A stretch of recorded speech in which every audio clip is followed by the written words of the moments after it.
እሱን አናሳዝን፣ እሱን አናክፋፋ፣ ደሙን አንረግጥም። ነውር ነው። አንዴ ዳነ ይጠፋል ወይ? ያረጋችሁት ብዙ መልካም ነገር ሁሉ ነበር። እምነታችሁ አይደለ እንደዛ ያደረጋችሁ? ታዲያ እንዴት ነው ወደ ኋላ እንደገና የምታፈገፍጉት? አያችሁ፣ በእምነት ሲኖር መጀመሪያ የነበረ መረዳትና እንትን ሊሸረሸር የሚችልበት ፖሲቢሊቲ ስላለ ምን ሆናችሁ ነው የሚጸኑት? ከሚድኑት በእምነት ወደፊት ከሚሄዱት እንጂ ከሚያፈገፍጉት አይደለንም። ደግሞ አምኛለሁ ብሎ በጣም ኬርለስሊ የክርስትናን ህይወት ደግሞ መምራት ደግሞ እንደዚህ አይደለም የሚልም ደግሞ አይነት ማስጠንቀቂያም ደግሞ ይሰጣል። እውነትም ነው መዳን አሁን ጀምሯል። ግን ተስፋም ነው እኮ መዳን። ተስፋ በምታረጉት ነገር ላይ እንዴት ነው የምትዘናጉት? አዚፍ ሁሉ ነገር አሁን እንደያዛችሁ ትሆናላችሁ እንዴ? ገና እኮ ወደፊትም እኮ ነው ኮምፕሊትድ የሚሆነው እኮ ገና ወደፊት ነው። ስለዚህ ምንም በቃ ምንም እንዳለቀ ትሆናላችሁ። በጽናት ያዙትና ገስግሱ እንጂ አምኖ ጸንቶ ነፍስን ማዳን ይቻላል። አፈግፍጎ ወደ ኋላ ብሎ ማን ነው አንድ መንገድ ብቻ ነው ያለው? በጣም ብዙ መንገድ አለ ብሎ ደግሞ መጥፋት ይቻላል።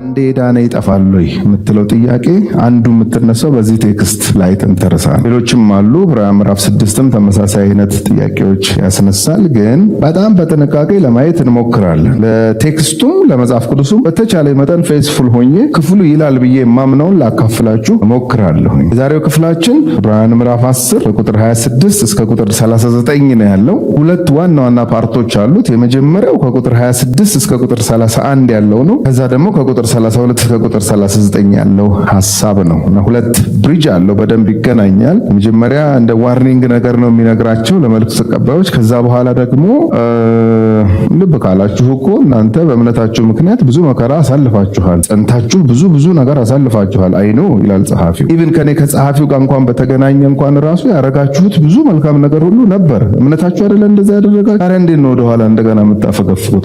አያችሁ፣ በእምነት ሲኖር መጀመሪያ የነበረ መረዳትና እንትን ሊሸረሸር የሚችልበት ፖሲቢሊቲ ስላለ ምን ሆናችሁ አይነት ነው። እንተዋወቅ አይደለ እንዴ? በእምነት ምክንያት መከራ በመቀበል በመጽናት እንዲህ ያደረጋችሁ አልነበራችሁ? ታዲያ አሁንም እሱን ኮሚትመንት እሱን ጽናት ቀጥሉት እንጂ ብሎ ራሱ ጸሐፊውን በተለይ ሲደመድመው ቁጥር 39 ላይ የዘጋበት አዘጋግ በጣም ነው ፖዚቲቭሊ ነው የዘጋው። በማስጠንቀቅ ጀምሮ ይህን ደብዳቤ ከምጽፍላችሁ ብዙዎቻችሁ አድኑም የሚል ኮንክሉዥን ላይ አልደረሰም። እንደውም ጸሐፊው ራሱን ጨምሮ ሌሎቹንም ጨምሮ እኛ ግን ብሎ ከሚጸኑት ከሚድኑት በእምነት ወደፊት ከሚሄዱት እንጂ ከሚያፈገፍጉት አይደለንም ብሎ ነው የሚዘጋው። ስለዚህ ጸሐፊው በጣም ብዙ ሰው አይድንም የሚል ኢንቴንሽን ይዞ አይደለም ይህን ክፍል ሲጽፍ የምንመለከት። ግን ደግሞ አምኛለሁ ብሎ በጣም ኬርለስሊ የክርስትናን ህይወት ደግሞ መምራት ደግሞ እንደዚህ አይደለም የሚልም ደግሞ አይነት ማስጠንቀቂያም ደግሞ ይሰጣል። እውነትም ነው መዳን አሁን ጀምሯል። ግን ተስፋም ነው እኮ መዳን።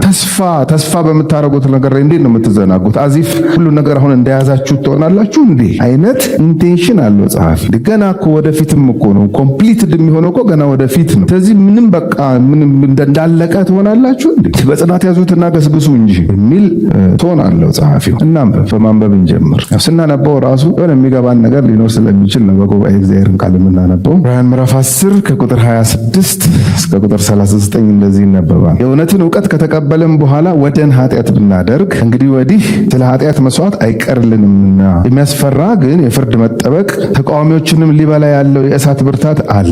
የሙሴን ሕግ የናቀ ሰው 2 ወይም 3 ቢመሰክሩበት ያለ ርኅራኄ ይሞታል። የእግዚአብሔርን ልጅ የረገጠ ያንንም የተቀደሰበትን የኪዳኑን ደም እንደ ርኩስ ነገር የቆጠረ የጸጋውንም መንፈስ ያክፋፋ እንዴት ይልቅ የሚብስ ቅጣት የሚገባው ይመስላችኋል? በቀል የኔ ነው፣ እኔ ብድራትን እመልሳለሁ ያለውን እናውቃለንና። ደግሞም ጌታ በሕዝቡ ይፈርዳል። በሕያው እግዚአብሔር እጅ መውደቅ የሚያስፈራ ነው። ነገር ግን ግማሽ በነቀፋና በጭንቅ እንደ መጫወቻ ስለሆናችሁ ግማሽም እንዲህ ካሉት ጋር ስለተካፈላችሁ ብርሃን ከበራላችሁ በኋላ መከራ በሆነበት በትልቅ ተጋድሎ የጸናችሁበትን የቀደመውን ዘመን አስቡ። የሚበልጥና ለዘወትር የሚኖር ገንዘብ በሰማይ ራሳችሁ እንዳላችሁ አውቃችሁ በእስራቴ ራራችሁልኝ፣ የገንዘባችሁንም ንጥቂያ በደስታ ተቀበላችሁ። እንግዲህ ታላቅ ብድራት ያለውን ድፍረታችሁን አትጣሉ። የእግዚአብሔርን ፈቃድ አድርጋችሁ የተሰጣችሁን የተስፋ ቃል እንድታገኙ መጽናት ያስፈልጋችኋልና። ገና በጣም ጥቂት ጊዜ ነው፣ ሊመጣ ያለውም ይመጣል አይዘገይም አይሆንም። ጻድቅ ግን በእምነት ይኖራል፣ ወደኋላም ቢያፈገፍግ ነፍሴ በእሱ ደስ አይላት። እኛ ግን ነፍሳቸውን ሊያድኑ ከሚያምኑት ነን እንጂ ወደ ጥፋት ከሚያፈገፍጉ አይደለንም ብሎ ነው የሚጨርሰው። ኮንቴክስት አውድ በጣም ወሳኝ ነገር ነው። መጽሐፍ ቅዱስን ስናጠና ለሌሎችም ስናስተምር ጸሐፊው በዚህ ክፍል ውስጥ ምንድነው ሲንደረደር የመጣው፣ ከላይ ሲናገር የነበረው ነገር ምንድነው የሚለውን በጣም መገንዘብ ያስፈልጋል። ምዕራፍ 10 ላይ ሲደርስ አይደለም ጸሐፊው እንደዚህ አይነት ዋርኒንጎችን መናገር የጀመረው። ገና ከምዕራፍ 2 ጀምሮ የሚናገራቸው ሐሳቦች ነበሩ። ከኔ በፊት ከነበሩት አገልጋዮች ጋር ሆብሊ አይታችኋቸዋል። እስቲ ዝም ብለው ወደ ኋላ መለስ እንበልና ምዕራፍ 2 ላይ ሄዱ። ለምሳሌ ምዕራፍ 2 ከቁጥር 1 እስከ ቁጥር 4 ስትመለከቱ ስለዚህ ከሰማነው ነገር ምናልባት እንዳንወሰድ ጀመረ። አያችሁ፣ መወሰድ there is a tendency ሰዎች ይሄ መልእክትም የተጻፈበት እኮ ዋና ምክንያት ከአይሁድ እምነት ተከታይነት የብሉይ ኪዳን ነገሮችን ፕራክቲስ ከማድረግ የሙሴን ስርዓት ከመፈጸም ነው በክርስቶስ አምናችሁ ትድናላችሁ ተብለው ወንጌል ተሰብኮላችሁ አዲስ ሕይወት የጀመሩ። ግን እንደገና ወደ ኋላ ማፈግፈግና የመመለስ ማለት ጥሩ ነው በኢየሱስ አምኖ መዳን፣ ግን ስቲል ሌላ መንገድ አለ ብሎ ወደ ሌላ መንገድ ማዘንበል እንዴት አደጋ እንዳለው ስለሚያውቅ ነው ጸሐፊው ይህንን የሚጽፍላቸው። ይሄ ማለት መልእክቱ የተጻፈላቸው በሙሉ እንደዚህ አይነት ፈተናና እንደዚህ አይነት ግራ መጋባት ውስጥ ገብተዋል ማለት አይደለም። ኔሰሰሪ ግን there are people አሉ ሁልጊዜ እንደዚህ ያው በቸርች ውስጥ ራሱ በትክክል ቦርናጌን የሆነ ሰው እንዳለ ሁሉ ቦርናጌን ያልሆነም ሊኖር ይችላል። እንደንትኑ እኮ ነው መረብ ወደ ውሃ ሲወረወር ለአሳ ነው፣ መረብ ለእንቁራሪት አይወረወር። ሲወረወር ግን እንቁራሪት ሊስብ ይችላል። አንዱ ምሳሌ ማቴዎስ ላይ ይሄ ነው ያለው። ቤተክርስቲያን በሮ ወለል ብሎ ተከፍቷል። ማንንም ሰው ኢንቫይት ታደርጋለች፣ ኑ ነው የምትለው። ይሄ ግብዣ ደግሞ የጌታ ግብዣ ስለሆነ ማለት ኑ ያለው እሱ ነው። ማንም ወደ እንትና ሄዶ ወደ እንትና እንጂ ወደ እኔ ነው ያለ ከኢየሱስ ውጪ አናውቅም። ስለዚህ አሁንም ቤተክርስቲያን እሱ ነው ክላ ኑ ወደ እሱ ትላለች። ጥሪዋ ወደ እሱ ነው። ጌታም የገባው ፕሮሚስ ምን አይነት ነው? ወደ እኔ የመጣውን ፈጽሜ ምን አላረገውም። የቤተክርስቲያን ደጅ የረገጠውን ሁሉ አላለም። ሰው ብዙ ነገር ፈልጎ የቤተክርስቲያን ደጅ ሊረግጥ ይችላል። የሆነች ልጅ ተከትሎም ሊመጣ ይችላል። ለነዚህ ሁሉ ፕሮሚስ አልገባም ጌታ ኢየሱስ። በርግጥ ወደ እኔ መተህ ከሆነ ነው የሚለው። በርግጥ ወደ እኔ መተሽ ከሆነ እኔ አላስወጣሽም። ግን በሩ ክፍት ስለሆነ ማንም ኢንቫይት ስለተደረገ ሊመጣ ይችላል፣ ጋዘር ሊያደርግ ይችላል፣ ፕራክቲስ ሊያደርግ ይችላል። የሚደረጉትን የትኛዎቹንም ነገሮች ዲፕ ኢንሳይድ በትክክል የእግዚአብሔር መንፈስ አግኝቶት የጌታ ኢየሱስ ክርስቶስ የመስቀል ስራ እንደሚያድነው አምኖ ዳግም ተወልዶ ይህን አዲስ ህይወት ያልጀመረም ሰው ሊኖር ይችላል በመካከል። ከዚህ የተነሳ ዊሊንግሊ ኃጢአትን በደንብ ፕራክቲስ ሊያደርግ ይችላል፣ ሊለማመድ ይችላል። ጸሐፊውም ይሄ ነው ኮንሰርኑ። በክርስቶስ ኢየሱስ አዳኝነት ካመናችሁ በኋላ ተመልሳችሁ እንደገና ዳይቨርት አድርጋችሁ ወደ ሌላ ነገር እንዴት ትሄዳላችሁ ነው በየመካከሉ በየምዕራፎቹ የሚያነሳችሁ። ምዕራፍ 2 ምን እንደሚያነሳ ላሳያችሁ። ስለዚህ ከሰማነው ነገር ምናልባት እንዳንወሰድ እርሱ አብልጠን ልንጠነቀቅ ያስፈልገናል። በመላእክት የተነገረው ቃል ጽኑ ከሆነ ያኔ ለሙሴ ሲሰጥ መላእክት ኢንቮልቭ አድርገዋል። ህጉ ሲሰጥ ያኔ እሱ ጽኑ ከሆነ መተላለፍና አለመታዘዝም ሁሉ የጽድቅን ብድራት ከተቀበለ እኛስ እንዲህ ያለውን ታላቅ መዳን ቸል ብንለው እንዴት እናመልጣለን? ማስጠንቀቂያ ነው እየሰጠ ያለው። ምዕራፍ 3 ቁጥር 12 ላይ ምዕራፍ 3 ቁጥር 12 ወንድሞች ሆይ ምናልባት ሕያው እግዚአብሔርን የሚያስክዳችሁ ክፉና የማያምን ልብ ከእናንተ በአንዳችሁ እንዳይኖር ተጠንቀቁ። የሆነ ብርሃን የበራለት እውነት ያወቀ እምነትን ፕራክቲስ የሚያደርግ የሚመስል ሰው ኖሮ ድንገት ግን አንድ ቀን ደግሞ ዳይቨርት አድርጎ ደግሞ ወደ ሌላ እንትን ውስጥ ገብቶ ደግሞ መካድ ውስጥ ሊገባ ስለሚችል እንደዚህ አይነት ልብ እንዳይሆንላችሁ ተጠንቀቁ። ምዕራፍ 4 እንደገና ምዕራፍ 4ም ደግሞ ሄዳችሁ ትመለከቱ። ከቁጥር 11 ብትመለከቱ እንግዲህ እንደዚያ እንደ አለመታዘዝ ምሳሌ ማንም እንዳይወድቅ ወደዚያ እረፍት ለመግባት እንትጋ። ማንም እንዳይወድቅ ማለት ነው። እያስጠነቀቀ ነው የመጣው። ምዕራፍ 6ም ላይ መታችሁ ስትመለከቱ ይህንን ሐሳብ በደንብ ያጠነክረዋል። ቁጥር 4 ጀምሮ ስትመለከቱ አንድ ጊዜ ብርሃን የበራላቸውን ሰማያዊውንም ስጦታ የቀመሱትን ከመንፈስ ቅዱስም ተካፋዮች ሆነው የነበሩትን መልካሙንም የእግዚአብሔርን ቃልና ሊመጣ ያለውን የዓለምን ኃይል የቀመሱትን እዚህ ጀስት ቴስት ነው ያደረጉት። የሆነ በደንብ የገቡበት አይነት አይደሉም። እነዚህ ሰዎች እንዳልኳችሁ ፕራክቲስ ሊያደርጉ ይችላሉ። የተለያዩ በጋዘሪንግ ውስጥ በህብረት ውስጥ የሚደረጉ አንዳንድ ነገሮችን ሊያደርጉ ይችላሉ። ቴስት አድርገው አቀምሰውታል ይላል። እንዲያርገው የነበሩትን መልካሙንም የእግዚአብሔርን ቃልና ሊመጣ ያለውን የዓለምን ኃይል የቀመሱትን በኋላም የካዱትን እንደገና ለንስሐ እነሱን ማደስ የማይቻል ነው። ለራሳቸው የእግዚአብሔር ልጅ ይሰቅሉታልና ያዋርዱትማልና። ምንድነው? የጌታ ኢየሱስ ክርስቶስ አዳኝነት ይሰበካል በቤተ ክርስቲያን ውስጥ። ይሄ መልእክት የተጻፈላቸውም ይሄ ተሰብኮላቸው ነው ያችን ስሞል ግሩፕ ወይንም ህብረት ጀምረው መንፈሳዊ ህይወት እየተለማመዱ የነበሩ። በዛ መካከል ወይም በዛ ውስጥ ግን አንዳንድ ሰዎች ምናልባት ሌላም የመዳኛ መንገድ እኮ ሊኖር ይችላል የሚል ወሬም ሆነ ምክር ወይም አንዳንድ የስተት ትምህርት ሲመጣ ዴብዝ ስለሌለው ጀስት እንትን ያደረጉት የሆነ እዛ አካባቢ ነው እንጂ የተገኙት ቀመሱት ይላል እንጂ በደንብ ውስጣቸው ዲፕ ኢንሳይድ የተነካ አይነት አይመስሉኝም እነዚህ ሰዎች። ከዚህ የተነሳ የሚያስቷቸው ምናምን ሲመጡ በቀላሉ ሊወሰዱ ይችላሉ። ስለዚህ ጸሐፊው ኮንሰርኑ ምንድነው? ቴክ ኬር፣ ያንጃበበ ነገር አለ፣ የመዳን መንገድ ኢየሱስ ብቻ አይደለም ሌላም አለ የሚሉ ትምህርቶች ምናምን አሉ። ልክ አሁን ጳውሎስ ኤፌሶን 3 ዓመት ተቀምጦ ሊወጣ ሲል ለቤተክርስቲያን ሽማግሌዎች የሰጣቸው ማስጠንቀቂያ አለ። አይኖ እኔ ከሄድኩ በኋላ በጣም ተኩላዎች እንደሚመጡ እዚህ ቸርች ውስጥ ምን ማለት ነው? የስተት ትምህርት ይዘውባችሁ እንደሚመጡ አውቃለሁኝ። ስለዚህ ተጠንቀቁ። ለመንጋው እግዚአብሔር ለሰጣችሁ ለዚህ ለመንጋው እናንተም ጳጳሳት አድርጎ ሾሟችኋል። ስለዚህ ጳጳስ መንጋውን ኪፕ ማድረግ ስለሆነ ፕሊዝ ኪፕ አድርጉት ብሎ ይናገራል። ዋርኒንግ ነው። ዋርኒንግ ማለት ኔሴሰርሊ እዛ እንትን ውስጥ ትወድቃለህ ማለት አይደለም።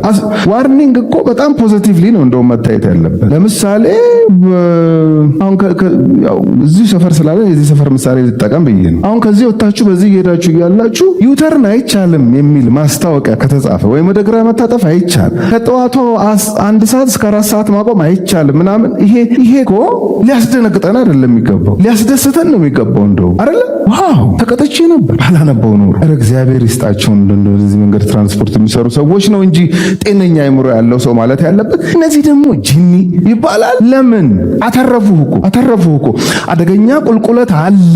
አሁን ናዝሬት ልገቡ ስትሉ በዚህ በኤክስፕሬስ ወይ እንደዛ የሚላል አደገኛ ቁልቁለት አለ ተጠንቀቅ። 80 በሰዓት 80 ነበር የምትበረው 100 ነበር የምትበረው፣ አሁን አትችልም። አደገኛ ቁልቁለት ትገለበጣለህ። ቴንኪው ነው እንጂ የሚባለው አደገኛ ቁልቁለት አለ ሲባል እነዚህ ነጃሶች ደግሞ እዚህ አይባል። ዋርኒንግን ዲፔንድስ እኔና እናንተ ያየንበት። አንዳንድ ሰው አሁን ዋርኒንግን የሚመለከትበት እይታ ኔጌቲቭሊ ነው። በቃ ጸሐፊው እኮ ወይኔ በቃ አለቀልን ብሎ እኮ አይደለም የዘጋው ቁጥር 39 ላይ እንዴ። እኛ ግን እኮ ነው ያለው ኮንፊደንሱን ታያላችሁ። እኛ ግን በፍጹም ንቅንቅ አንልም ከዚች የመዳን መንገድ። ክብር ለእግዚአብሔር ይሁን። እንትኑ ይገርመኛል። በቃ ይሄ በጣም ፍርሃትና ስጋት ሊለቅባቸው አይደለም የጻፈው። አይ ሰው ከዳነ በኋላ ደህንነቱን ሉዝ ያረጋል የሚሉ ሰዎች ቢያንስ ይሄን እያወራህለት እንኳን ሉዝ እንዳያረጋ ትነግረውም እንዴ? ገብቷችኋል ፖይንቱ? ለምሳሌ አሁን አንዳንድ ሰው ይሰጋል እንበል። ለምሳሌ እኔ ባልድን ነው በቃ ይሄ አረብድን እንደዚህ ያረጋኝ ባልድን ነው ማለት ነው። ባልድን በቃ ባልድን ነው ማለት በቃ ባልድን። አሁንስ ንስሐ ገባም እንዴ? ትንሽ ብድር ተጠብቆ ታዲያ ምን ልላችሁ ነው? የጸሐፊውን ኢንቴንሽን ሚስ ካደረግን የማይሆን ድምዳሜ ላይ ነው የምንደርሰው። ጸሐፊው በጣም ለማስፈራራት በቃ በጣም እንደው 3 ሰው ከተረፈ እንደው እግዚአብሔር ይመስገን ምናምን አይደለም ጸሐፊው እየጻፈ ያለው። ከላይ እኮ ሲንደረደር የመጣውን እኮ መመልከት አለብን እኮ እንዴ። አንዴ በእርሱ ስጋ አንድ ጊዜ ፈጽመው ለማቅረብ ተቀድሰናል ምናምን አይደል እንዴ ሲል ሲንደረደር የመጣው በጣም እኮ አሜዚንግ የሆነ ነገር ነው ስናይ የነበረው ምዕራፍ 8 ምዕራፍ 9 እና ምዕራፍ 10 እስከ ቁጥር 25 ድረስ እኮ ያየነው እኮ በጣም እኮ የሚገርም በቃ የኢየሱስ ክርስቶስን ሱፕሪማሲ ልቀቱን በጣም ነበር እያጎላ የመጣው። ታዲያ ይሄንን ካላቸው በኋላ እንጃ 3 ሰው ከተረፈ ምናምን አይደለም የጸሐፊው ኢንቴንሽን ይሄ አይደለም። ታዲያ ምንድነው እያላቸው ያለው? ወዶ ኃጢአትን መስራት ማለት በኃጢአት መኖር ማለት ነው። ጸንቶ መኖር ማለት ነው። እዛው ዝፍቅ ብሎ በዛ ውስጥ መኖር ነው። ደግሞ ዊሊንግሊ ሆም ብሎ አሳዶ ኃጢአት የሚሰራ ታውቃላችሁ። እንደሱ አይነት ከሆንን ነው እያለ እንዴ። አማኝ እኮ በክርስቶስ ኢየሱስ ደም ከተቀደሰ በኋላ እየተቀደሰ ይሄዳል እንጂ እየባሰበት አይሄድም። አረ ምኑን ያመነው ምኑን አማኝ ሆነ? ፐርሲቨረንስ ወይም ጽናት እየጸኑ መሄድ ነው እንጂ በአማኝ ህይወት ውስጥ እየባሰበት እየደከመ መሄድ አይደለም። ግን ከየት ነው ያመጣው አይዲያውን ጸሐፊዎች? ቁጥር 26 ላይ ያለችው የእውነትን ዕውቀት ከተቀበልን በኋላ ማለት ወይም ብርሃን ከበራላቸው በኋላ ማለት ነው። ምዕራፍ 6 ላይ ይሄን ከተቀበልን በኋላ ወደን ኃጢአት ብናደርግ ወዶ ኃጢአት ማድረግ ምን ማለት ነው? ኮንሴፕቱ ራሱ ከየት ነው የመጣው? ከዘኍልቍ ምዕራፍ 15 ላይ ነው። ዘኍልቍ ምዕራፍ 15 ላይ ሄዳችሁ ስትመለከቱ ተሳስቶ ኃጢአት የሰራ ይልና አውቆ ኃጢአት የሰራ ይላል። የሁለቱ እኩል አይደለም ፍርዳቸው። ተሳስቶ ኃጢአት የሰራ የጊደር እንትን ያመጣል፣ የበግ እንትን ያመጣል፣ የበሬ ደም ያመጣል፣ ምናምን ያመጣል።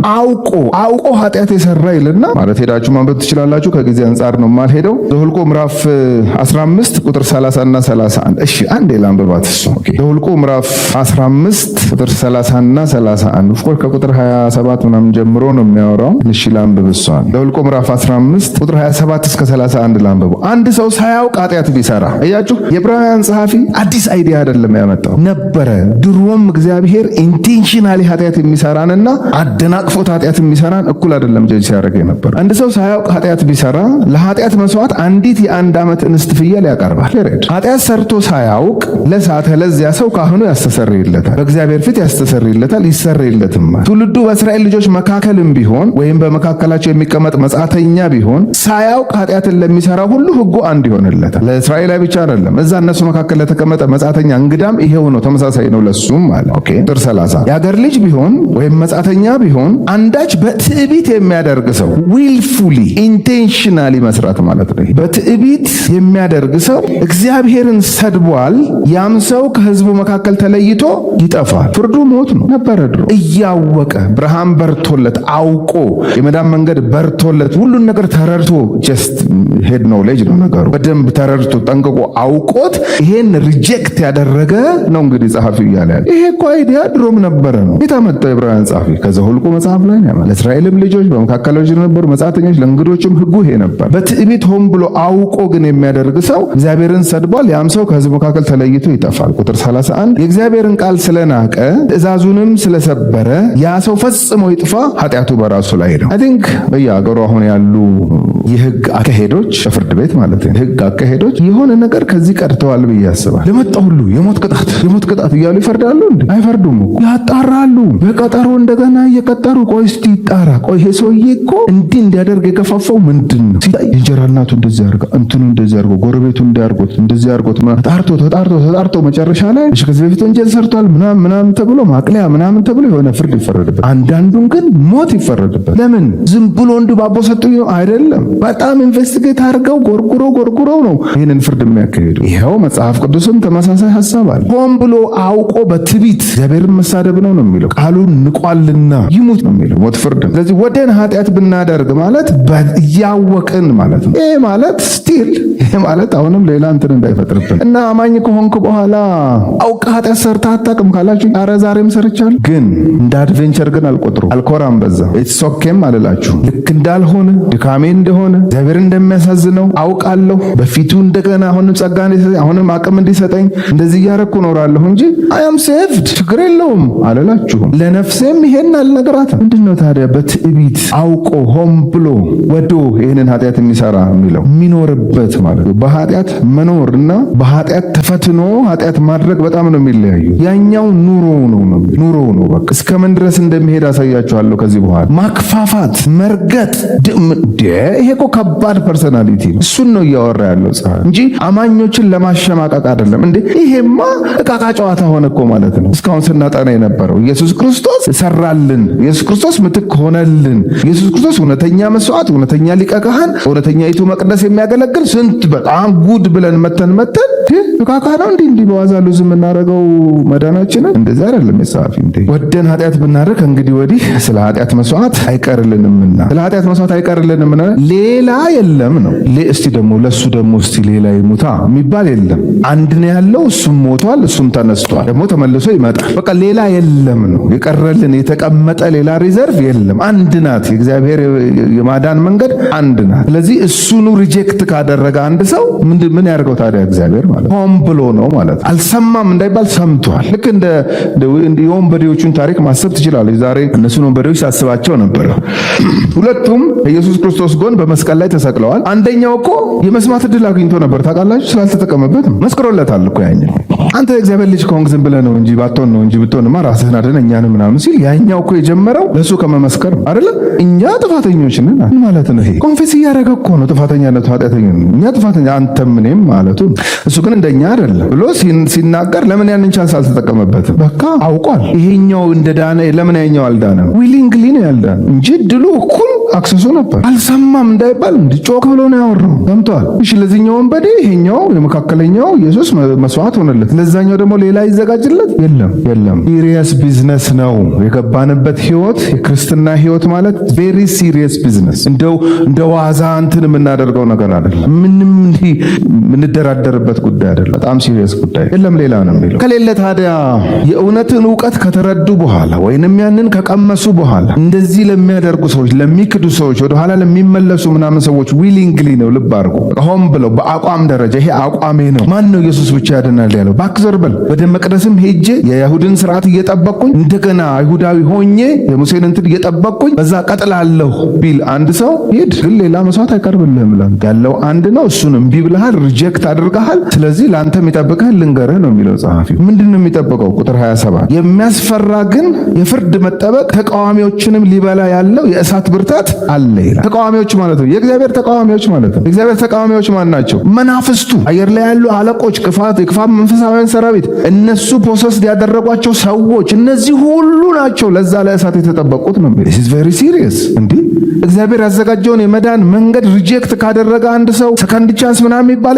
የለውም ነው የሚለው ጸሐፊ። ለምን ተቃወሙት? ተቃወመ ነው የሚለው። አይተናል እኮ አይተናል፣ ሲቃወሙ አይተናል። ሰዎች ከኛ ጋር አብረው ዘምረው፣ ከኛ ጋር አብረው ጸልየው፣ ከኛ ጋር አብረው ወጥተው ብዙ ነገር አድርገው ምናምን ደከምኩ እኮ ያባት ነው። ልብ አድርጉ፣ ደከምኩ ጸልይልኝ ያባት ነው። ኮምፕሊትሊ መካድ አለ። በቃ የማውቀው ነገር የለም ዞር በል ከዚህ ሌላ ጽንፍ ይዘው የመጨረሻ ተቃዋሚ ያንተን ኢየሱስ ልበለው እንዴ? እኔ አልለውም፣ እኔ አልለውም፣ ይሄን ቃል አልለውም። እንደዚህ እኮ የተሳደቡ ሰዎች እኮ እናውቃለን በእኛም ዘመን። ስለነዚህ ሰዎች ታዲያ ጣፋንታቸው ምንድን ነው? ይሄው የተጠበቀ እሳት አለ፣ ተቃዋሚዎችን ሊበላ ያለ እሳት አለ ነው የሚለው። ይሄንን እዚህ ጋር ብቻ ነው እንደሚያወራው ጸሐፊው። ምዕራፍ 12 ቁጥር 29 ላይ እሳት አይደለም የሚለው እሳት ነው የሚለው። እግዚአብሔር አለ፣ እሱ ቀን አለ ነው የሚለው። ሪጀክት ማድረግ በጣም በጣም ከባድ ማንነት ነው። ተቃዋሚዎችን ሊበላ ያለው የእሳት ብርታት መቃወምና ይላችሁ ይሄን የመዳን መንገድ መቃወም ዊሊንግሊ በቃ መቃወም ወይንም በእውቀት መቃወምና እኔ አቃተኝ እንጂ እኔ ደከመኝ እንጂ ማለት በጣም ነው የሚለያዩት። ያኛው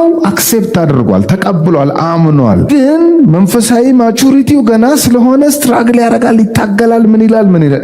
ይሄ ወግ ነው። ይሄ ክርስቲያን ወግ፣ ይሄ የጨዋ ክርስቲያን ላይፍ ስታይል። እዚህ ጋር ግን እያወራ ያለው የሚቃወሙትን ነው የሚል። እግዚአብሔር ያዘጋጀውን የመዳን መንገድ ከእግዚአብሔር በላይ ጠቢብ ነኝ ብሎ አንተ ባዘጋጀው መንገድ ብቻ ነው እንደሚዳነው አለ ሌላ መንገድ የሚሉ እሺ፣ እሱም በሱ መንገድ ሄደ እንግዲህ እሳት ነው ያለው ነው። ይሄን ነው ቁጥር 28 እግዚአብሔር ያዘጋጀውን የአዲስ ኪዳን የመዳኛ መንገድ ሪጀክት ያደረገ ሰው ምን እንደሚጠብቀው በብሉይ ኪዳን እግዚአብሔር በሙሴ አማካኝነት ለሰጠው ሕግ ያንን ሕግ ሪጀክት ያደረጉ ያንን ሕግ ያልተቀበሉና ያንን ሕግ የተቃወሙ ሰዎች ምን ይደረጉ እንደነበረ ለማስረጃ ሲያመጣ ተመልከቱ። ቁጥር 28 ላይ የሙሴን ሕግ የናቀ ይላል። ያችሁ የናቀ ማለት እነዛ ጠላቶች አይደለ ያለው ወይም ተቃዋሚዎች አይደለ ያለው። ተመሳሳይ ሐሳብ የሙሴን ሕግ የናቀ ልክ ያ ዘኍልቍ ምዕራፍ 15 ላይ ያየ ነው። ሆን ብሎ የእግዚአብሔርን ቃል ንቆ ሆን ብሎ በትዕቢት እግዚአብሔርን በመሳደብ ኃጢአት የሰራ ሰው ይሙት ነበር የተባለው። ኦኬ የሙሴን ሕግ የናቀ ሰው 2 ወይም 3 ቢመሰክሩበት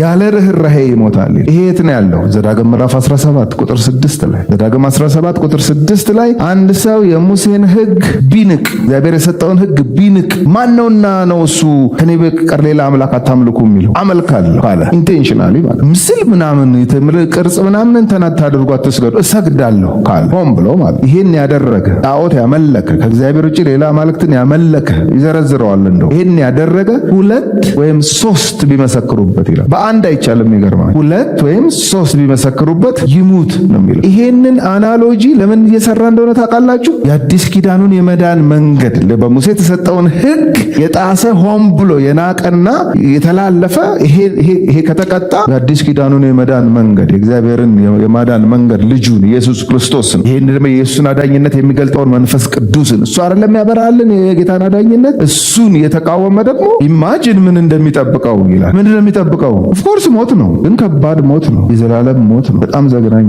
2 ወይም 3 ቢመሰክሩበት ያለ ርኅራኄ ይሞታል። ያለ ርኅራኄ ማለት ምን እንደሆነ ታውቃላችሁ? ሆን ተብሎ የተሰራ ኃጢአት ስለሆነ ለዛኛው ርኅራኄ ያለው እግዚአብሔር ሳያውቅ ኃጢአትን ቢያደርግ ኢንጆይ ሳያደርገው ተደነቃቅፎ የሆነ ስህተት ውስጥ ቢገኝ የእግዚአብሔር ርኅራኄ ያለ የእግዚአብሔር ምሕረት አለ። አሁን ግን የሙሴን ሕግ ሆን ብሎ አውቆ ንቆ ማለት ነው ሳያውቅ አይደለም አውቆ ቢተላለፍ 2 ሰው 3 ሰው ከመሰከረበት ሞት ነው ቅጣቱ ብሎ ይናገር። እየተንደረደረ ያለው ይሄኛው አይብስም እንዴ ሊል ነው። ይሄኛው አይብስም። እግዚአብሔር ያዘጋጀውን የመዳን መንገድ ሰምቶ ተመስክሮለት ተነግሮት ምናልባት ብዙዎች ያላገኙትን አክሰስ አግኝቶ ከቅዱሳን ጋር ህብረት ማድረግ ችሎ ማአት አክሰስ አግኝቶ ሆን ብሎ ሪጀክት ቢያደርግ አልፈልግም በራሴ መንገድ እሄዳለሁ ካለ ሂድ። ግን አንድ ነገር እንድታውቅ በራሴ መንገድ ሄድከው በሱ መንገድ የሄዱትን ተሰብስባችሁ አንድ ላይ እንደማትገናኙ ግን ሜክ ሹር ነው እያለ ያለው ሆን ብሎ። ቁጥር 29 የእግዚአብሔርን ልጅ የረገጠ ይሄ ከባድ ነው። የሚረገጥ ነገር የተናቀ ነገር ነው። ታውቃላችሁ፣ ርካሽ ነገር ነው የሚረገጥ።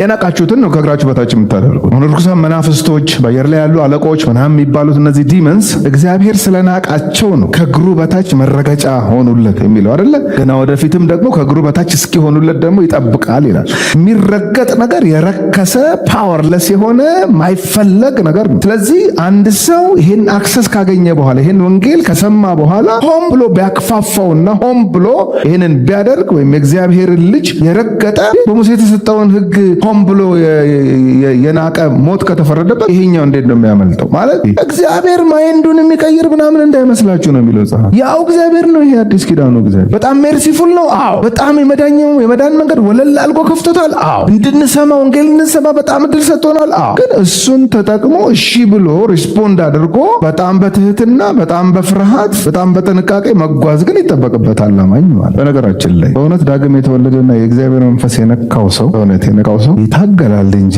እንደፋደፋል ይታገላል እንጂ ሙልጭ ያለ ትዕቢተኛ ይሆናል ብዬ አላምንም። አይሆን ዛቱ ባይነካው ግን ስቲል የመነካት እድል አለው። የሚገርም ስቲል እድል አለው። ቅድም እንዳልኳችሁ ባልድን ነው በቃ ባልድን ነው። እሺ አሁን ለምን እዛ ካምፕ ውስጥ ለመሆን ሰው ይንደረደራል? ለምንስ ሰዎችን እዛ ካምፕ ለመክተት እንደረደራለን? ስቲል ክፍት እኮ ነው። የእግዚአብሔር ብረት በጣም አስደናቂ ነው። በጣም የእግዚአብሔር ልጅ የረገጠ ሶስት ነገሮች ያንንም የተቀደሰበትን የኪዳኑን ደም እንደ ርኩስ ነገር የቆጠረ የቱ ነው? የኪዳኑ ደም ምዕራፍ 10 ቁጥር 10 ላይ ያየነው ነው ባለፈው። በዚህም ፈቃድ የኢየሱስ ክርስቶስ ሥጋ አንድ ጊዜ ፈጽሞ በማቅረብ ተቀድሰናል ይላል። ያችሁ ደሙን በማቅረብ ተቀድሰናል ማለት ደሙ የሚቀድስ ነው። ግን ይሄ ሆም ብሎ ይሄን አልቀበልም የሚለው ሰው ምንድን ነው የሚያደርገው ይላል? ያንንም የተቀደሰበትን የኪዳኑን ደም እንደ ርኩስ ነገር የቆጠረ።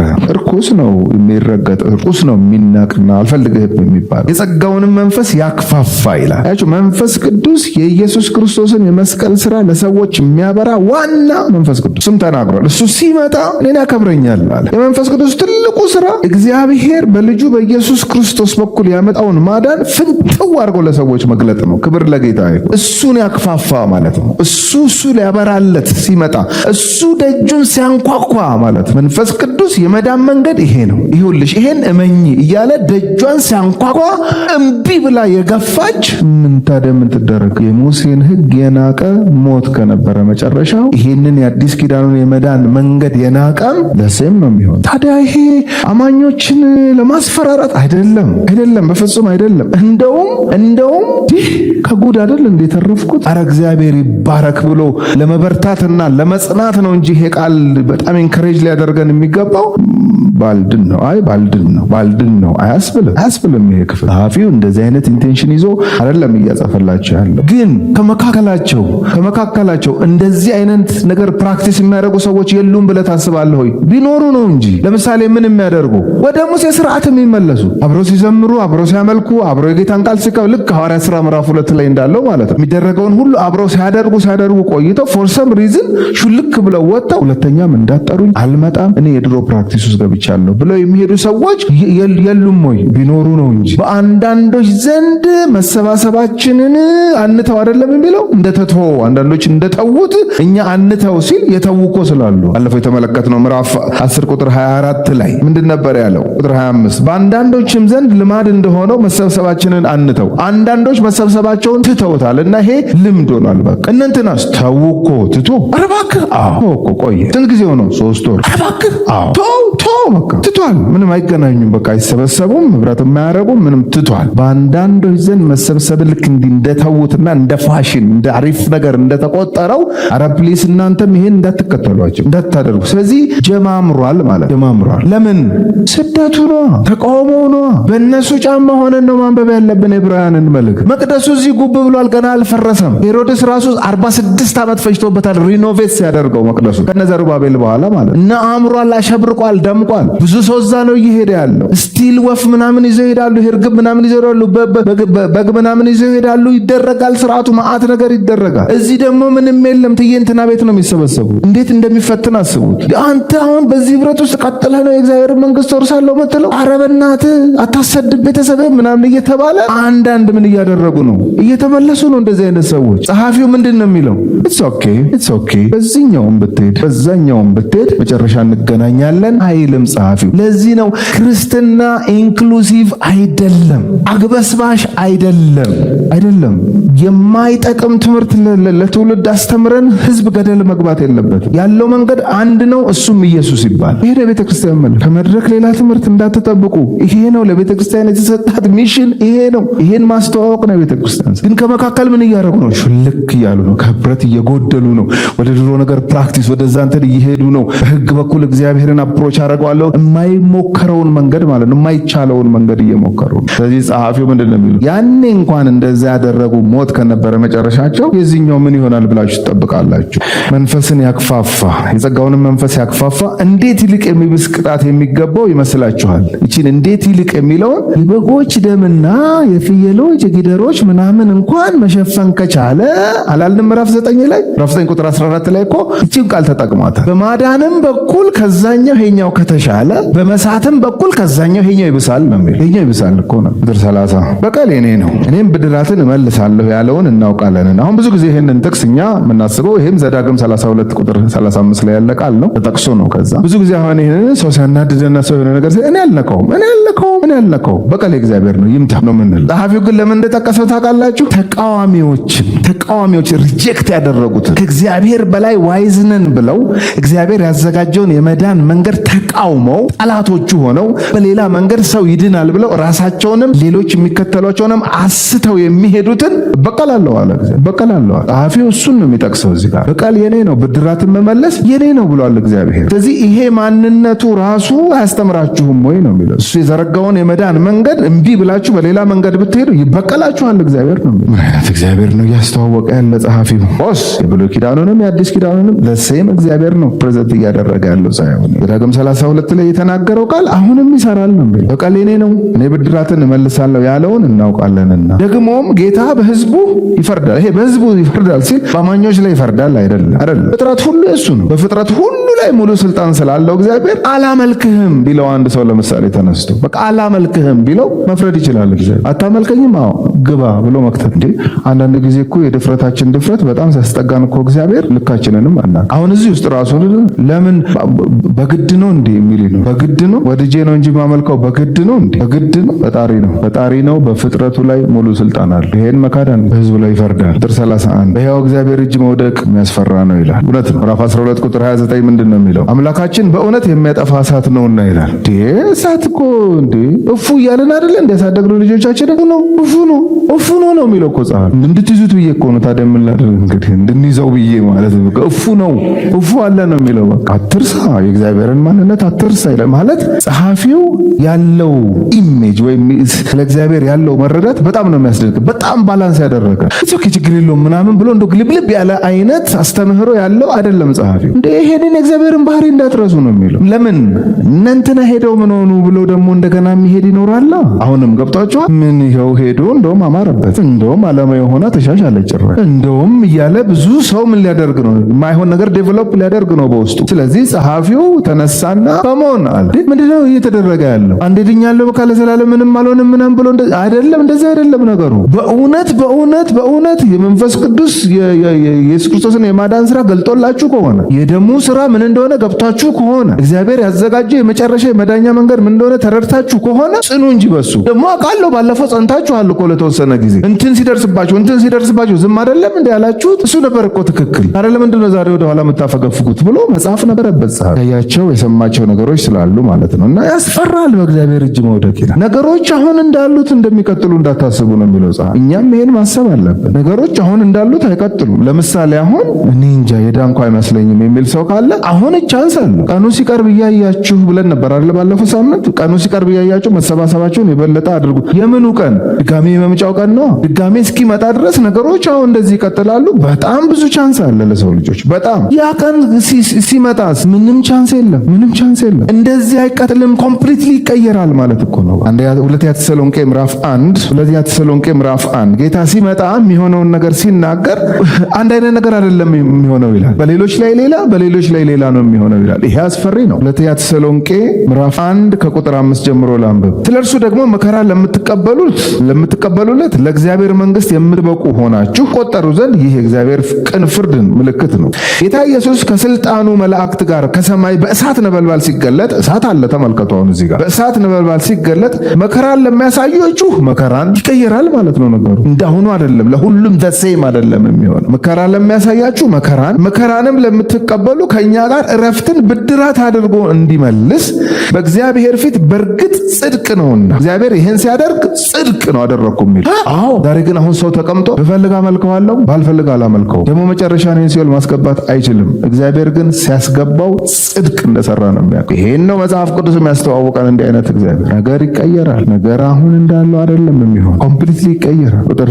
8 እግዚአብሔርን የማያውቁትን ለጌታም ለኢየሱስ ክርስቶስ ወንጌል የማይታዘዙትን ይበቀላል። ምን ማለት ነው? የጌታ ኢየሱስ ክርስቶስ ወንጌል ይቀርብለታል ለሰው። የመዳኛው መንገድ ይሄ ነው ይባላል። እምቢ ብሎ ሪጀክት ካደረገ ይበቀለዋል እግዚአብሔር በግድ። አዎ ማለት በቃ እግዚአብሔር ነው። እግዚአብሔር ነው። ለምን እኔ በፈለኩት መንገድ አያድነኝም? አይቻልማ፣ አይሆንማ። ለማይቻል በዚያም ቀን በቅዱሳኑ ሊከብር ምስክርነታችንን ማምናችኋልና በሚያምኑት ሁሉ ዘንድ ሊገረም ሲመጣ ከጌታ ፊት ከኃይሉም ክብር ርቀው በዘላለም ጥፋት ይቀጣሉ ይላል። በእነሱ ሊገረም ይመጣል፣ እነሱ ደግሞ ሊቀጣ ይመጣል። ይሄ በጣም ጥንቃቄ መያዝ ያለበት ቴዎሎጂ ነው።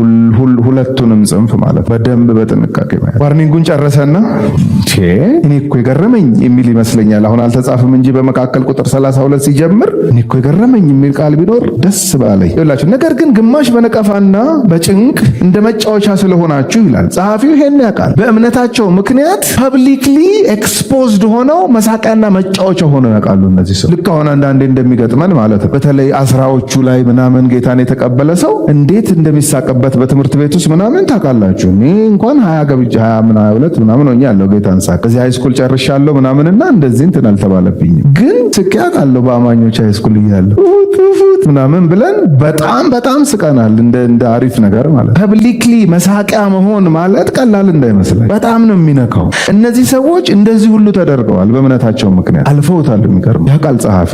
ባለፈው እንዴት ነበር ያለፋችሁት? ያንን ሁሉ ስደት፣ ያንን ሁሉ መከራ፣ ያንን ሁሉ ተቃውሞ፣ ያንን ሁሉ በአደባባይ መሳቂያ መሆን። እንዴ ነገስታቱ እኮ በጣም እኮ መጫወቻ አድርገዋቸው ነበር እኮ ክርስቲያኖች አይደለ እንዴ? ታሪክ እኮ እሱን ነው የሚናገረው። እያስገቡ እንደ አምፊቲያትር አይነት እንትን ውስጥ ተቀምጠው መካከል ላይ ተደርገው ከአውሬ ጋር እንዲታገሉ ያረጓቸዋል። ምንም አያረጓቸው ነገር መጫወቻ ያረጓቸው ነው። ሆናችሁ ነበር እንዴ እናንተ? በእምነታችሁ ምክንያት እንደዚህ ዋጋ ስትከፍሉና ስትጸኑ አላቃችሁም? ምን አይነት ትምህርት መጥቶባችሁ ነው? አያችሁ፣ ጄኒውን ፌዝ በመከራ ውስጥ ለመጽናት አቅም ነው የሚሰጣችሁ። አይቻለሁ ይሄንን አለ ጸሐፊ። አውቃለሁ፣ እሱን አስታውሳለሁ። መጫወቻ ሁሉ ተደርጋችሁ ነበረ። ግማሽም እንዲህ ካሉት ጋር ስለተካፈላችሁ ብርሃን ከበራላችሁ በኋላ መከራ በሆነበት በትልቅ ተጋድሎ የጸናችሁበትን የቀደመውን ዘመን አስቡ ይላል። በመከራ ውስጥ የሚያልፉ ሰዎችን እንኳን በጣም ሰፖርት ያደርጉ ነበር። እንደ ትልቅ ደስታ ነበር የሚቆጥሩት። በእምነታቸው ምክንያት የደረሰባቸውን መከራ ሲቋቋሙና በህብረት ሆነው እየተባበሩ አይዞ በርታ፣ ጸልይልሃለሁ፣ ጸልይ ምናምን ሲባባሉ ነበር የሚያውቃቸው። ምን ገጠማችሁ? ይህን የመዳን መንገድ ሪጀክት ለማድረግ በቃ አልቀበልም። መንፈስ ቅዱስ እያንኳኳ ተይ ቀጥይ፣ ተይ ህይወት ይሻልሻል፣ ቀጥይ እያለሽ እምቢ ብለሽ ሪጀክት ለማድረግ ምን ነካሽ ነው የሚለው ጸሐፊ። ምን ነካ? ምን ማለት መሰላችሁ? የእውነት የተነኩ ሰዎች አሁን ይሄ ደብዳቤ ሲደርሳቸው እግዚአብሔር ይመስገን መለሰኝ፣ እግዚአብሔር መለሰኝ እንዴ ብሎ በትክክል መንገዱን ይዞ ይሄዳል። ያልተነኩትስ ስቲል ቻንስ አላቸው። በዚህ ደብዳቤ ያልተነኩትንም እንኳን ራሱ አንተ ዋጋ የለህም ለማለት አይደለም ጸሐፊው። በፍጹም እንደዚህ አይነት ኢንቴንሽን የለውም ጸሐፊው። ምን አጣደፈው እሱ እንዲህ ለማለት? ዜር ኢዝ ታይም እኮ የሚሆንበት አይደለ እንዴ? ሁሉ እኮ የሚለይበት እኮ አለ። እሱ ቀን ሲመጣ ይለይ። ጸሐፊው ግን ማንም እንዳይጠፋ ነው ይሄንን የሚጽፈው። አሁንም ቢሆን ይሄ ብርሃን ከበራለ በኋላ ይሄን እውነት ካወቅክ በኋላ መንፈሱ በደንብ እየነገረ እያንኳኳ የለብህን በር እምቢ ብለህ አትሂድ የሚለው ጸሐፊው ለምንድን ነው? እሺ ብሎ እንዲቀበል። እሺ ልክ ነህ፣ ተሳስቼ ነበር፣ ማይሆን አካሄድ ውስጥ ገብቼ ነበር፣ ልመለስ ለማለት እንጂ የማይድኑት ወገን ነህና አትልፋ ለማለት አይደለም። ጸሐፊ ግን ሰይጣን ክፉ ስለሆነ ስናነብ ራሱ አይ ዶንት ቲንክ ይለናል። አይ ዶንት ቲንክ ሄዳን አይመስለኝም፣ አትልፋ። ጸሐፊው ግን በፍጹም እንደዚህ አይነት ኢንቴንሽን የለው። ቁጥር 34 የሚበልጥና ለዘወትር የሚኖር ገንዘብ በሰማይ ራሳችሁ እንዳላችሁ አውቃችሁ። ያችሁ በመከራ የሚጸና ሰው አሁን የምከፍለው መከራ ሊገለጥ ካለው ክብር ጋር ቢመዛዘን ምንም አይደለም ብሎ ካመነ ብቻ ነው ሰብሮ የሚያል። የጳውሎስ ቴዎሎጂ ሮሜ ምዕራፍ 8 ይሄንን ነው የሚናገረው። ሮሜ 8:18 ሊገለጥ ያለ ክብር አለ፣ የአሁን ዘመን መከራ አለ። ሁልጊዜ ሳመዛዝነው የሚበልጥብኝ ሊገለጥ ያለው ክብር ነው። ስለዚህ አልፈዋል። ይሄን አሁንም ጸሐፊው የሚናገር የማይጠፋ ገንዘብ። ለምሳሌ እኮ አንዳንዱ ፈተና እኮ በሚጠፋ ገንዘብ በኩል ሊሆን ይችላል እየመጣ ያለው ፈተናው ለነዚህ ሰዎች። ይሄንን እምነት ብትተው፣ ይሄን ኢየሱስ የምትለውን አዲሱን እምነት ምናምን ብትተው፣ ይሄ እድል አለ፣ ይሄ መንገድ አለ። ታገኛለህ፣ በዚህ ጋር በዚህ ታጥፈ እንደዚህ ሲባል ኖ የሚለው የማይጠፋ ገንዘብ ወይንም የዘላለም ብድራት እንዳለው ሲያምን ነው የዛሬው ኖ የሚለው። እንደዚህ አልነበረ እንደ የኖራችሁት ይላል። እንደዚህ ነበር ይኖራል። ዘወትር የሚኖር ገንዘብ በሰማይ ራሳችሁ እንዳላችሁ አውቃችሁ በእስራቴ ራራችሁልኝ። ጸሐፊው የሆነ ጊዜ ታስሮ ነበረ። በእስራቱ ጊዜ ራሱ በጣም ኬር አድርገውለት በጣም የሚገርም ኤክስፒሪየንስ አላቸው ከሱ ጋር። እሱን ታዲያ ከየት ነበር ያመጣችሁ? እሱ ነበር ትክክሉ። እሱ ነበር በእምነታችሁ ምክንያት የተለያየ ነገር ሲገጥማችሁ ጽንት እያላችሁ መቆም ነበር። አሁን የምሰማው ነገር ግን ልክ አይደለም እያለ ጸሐፊው የገንዘባችሁንም ንጥቂያ በደስታ ተቀበላችሁ። በማኝነታቸው ምክንያት ምናልባት መሬት፣ ምናልባት ንብረት፣ የተለያየ ነገር ሁሉ ተወስዶባቸው ሊሆን ይችላል። እንደ ደስታ ነው ግን የቆጠሩት። ይሄንን ለምን? ማቴዎስ 5 ነው። ማቴዎስ 5 ምንድን ነው? ሲያሳድዷችሁ፣ በውሸት እንትን ሲያረጓችሁ ምናምን ብፁዓን ናችሁ እናንተ ነው የሚለው። ብጽዕና ውስጥ ነበራችሁ አስታውሳለሁ። አሁን ምን ሆናችሁ ነው የሚላቸው።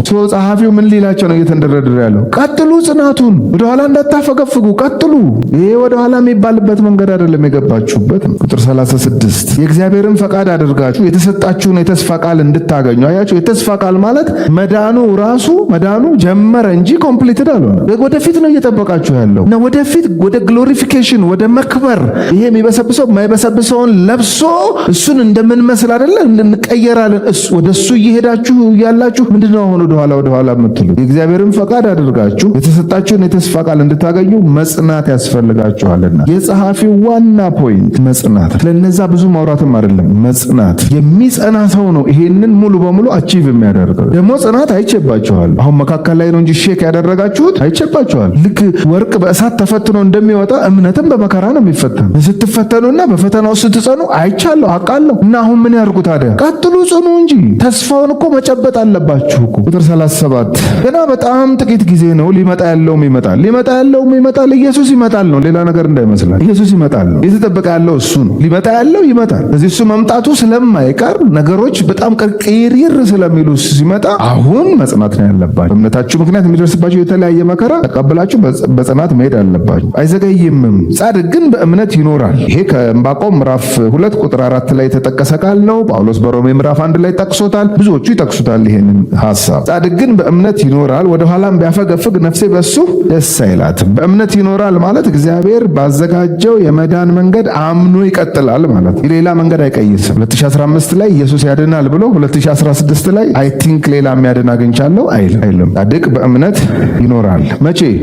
ሁሌ በእምነቱ ይኖራል። ወደ ኋላም ቢያፈገፍግ ነፍሴ በሱ ደስ አይላትም። አያችሁ፣ የማፈግፈግ ቴንደንሲ ይታይ ነበር። ለዚህ ነው ጸሐፊው ይህንን የሚናገረው። መጨረሻ ቁጥር 39 እኛ ግን አለ። እኔ ግን አይደለም ያለው ጸሐፊ። ኦፍኮርስ እኛ ሲል እሱ አለበት፣ ግን እንትን አድርጎ አይደለም እዚህ ጋር የጻፈው። የራሴን አውቃለሁ እያንዳንድሽ የራስሽን ወቂ አይደለም፣ እኛ ነው ያለው። ይህንን ኢምብሬስ ለምታደርጉ ይህን የተጻፈውን መልእክት በትክክል እግዚአብሔር መንፈስ ነድቼ እንደጻፉትና እውነት እግዚአብሔር የላከላችሁ መልእክት እንደሆነ አውቃችሁ ለምትቀበሉ ለእናንተ እኔም እስከማውቀው ድረስ ጄኒውን እምነት የነበራችሁ ብዙ አላችሁ፣ ይህን ደብዳቤ ለምጽፍላችሁ ሰዎች። ስለዚህ እነሱን ሁሉ ጨምሮ እኛ ግን ይላል። ዊሽ የሚያደርገው ሁሉም እንደሆነ ታውቃላችሁ። ሁሉም እኛ የሚባለውስ ቢገባ ነው እንጂ እንዲጠፉ አይደለም። ለምን?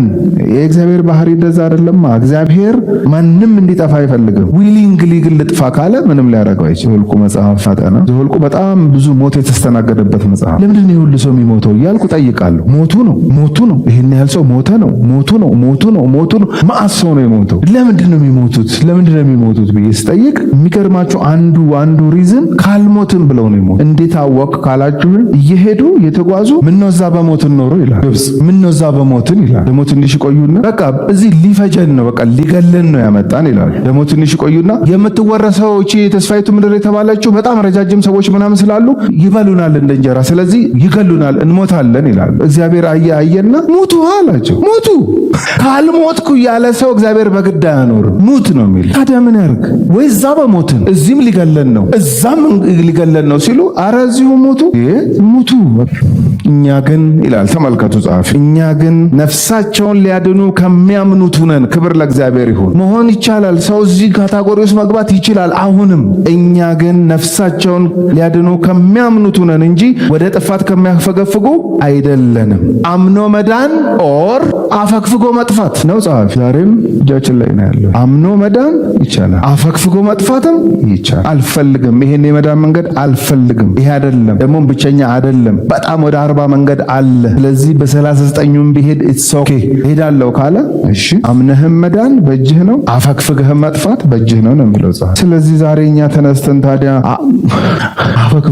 አፈግፍጌ ልጥፋ ካለን ምን ሊያደርገን ይችላል? እግዚአብሔር አምኜ ጸንቼ እድናለሁ ካለ ኦኬ ዩአር ዌልካም። ይሄ ነው ቤተክርስቲያን ማለት እንጂ እኛ አምጥተን አንድ ጊዜ ዳነ ሰው እንትን አድርጋለሁ ምናምን የሚለውን መክተት አለብን ብዬ አላስብም። እዚህ ክፍሉ በትክክል የሚለውን በደንብ መረዳት፣ ከዛ ራስን እኛ የሚለው ካታጎሪ ውስጥ መክተትም። እኛ አለኮ በቃ ጸሐፊ ሪስፖንሲብል። አሁንም እኛ ውስጥ መግባት ይቻላል። አምኖ ጸንቶ ነፍስን ማዳን ይቻላል። አፈግፍጎ ወደኋላ ብሎ ማን ነው አንድ መንገድ ብቻ ነው ያለው በጣም ብዙ መንገድ አለ ብሎ ደግሞ መጥፋት ይቻላል። እጃችን ላይ ነው ያለው። የበራልን ብርሃን መንፈስ ቅዱስ የልባችንን ደጅ አንኳኩቶ መድኃኒታችንን ኢየሱስ ክርስቶስን ገልጦልን አዲስ ሕይወት ሰጥቶን ዳግም ተወልደን ይህንን ሕይወት እንድንጀምር የረዳን ጌታ ስሙ ይባረክ። እሱን አናሳዝን፣ እሱን አናክፋፋ፣ ደሙን አንረግጥም። ነውር ነው በፍጹም። እዚህ ይሄን አክሴፕት አድርገን ደስ ብሎን ሕሊናችንን ከሞተ ስራ አንጽቶልን በመንፈሱ ይሄው ቅድም እንዳመለክ ነው እያመለክን የተገለጠልን እግዚአብሔርን ፈቃድ እያደረግን ዘመናችን በቤቱ ይደመደማል። ክብር ለእግዚአብሔር ይሁን።